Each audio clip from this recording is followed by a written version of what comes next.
প্রথম ম্যাচের copy paste করেই আক্রমণ সাজালো শ্রীলঙ্কা। সেই দুশ্মন চামিরা আর নুয়ান থুসারাই বোলিং করলেন। প্রথম 2 ওভারে যেখানে হংকংয়ের মতো দল রান করল 18, বাংলাদেশ দিয়েছিল 2টো মেরিডিয়ান উইকেট। ম্যাচটা কার্যত সেখানেই শেষ।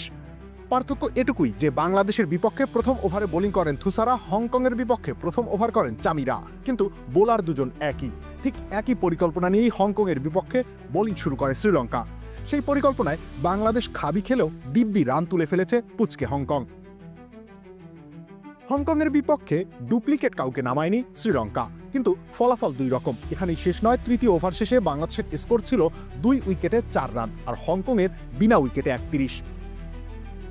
বুকের ভেতর তোলপাড়, কাঁপছে মহাদেশ, ট্রফিতেই এশিয়া কাপ দেখবে বাংলাদেশ। তাহলে সমস্যা কোথায়, পার্থক্য কোথায়? পার্থক্য হলো বাংলাদেশের ব্যাটারদের মাইন্ডসেটে।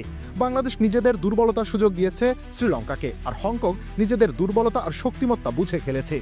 এই শ্রীলঙ্কার বিপক্ষে কদিন আগে 40 দিনের সিরিজ খেলে দেশে এসেছে বাংলাদেশ। সেই বিরাট লঙ্কা ভ্রমণের কোনো ফায়দা আদৌ হয়নি। এই সময় বাংলাদেশ দলের সবথেকে বড় সমালোচক বলা যায় আকাশ চোপড়াকে, কিংবা ইদানিং এশিয়া কাপে বাংলাদেশের কোনো সম্ভাবনা না দেখায় শুলে চড়ানো হচ্ছে রবিচন্দ্রন অশ্বিন বা শোয়েব আক্তারকে। বাংলাদেশের মাঠের পারফরমেন্স যখন এই হাল, তখন আদৌ কি তাদের কথাকে ভুল প্রমাণ করার কোনো উপায় আছে? রবিউল ইসলাম রনি, খেলা ৭১।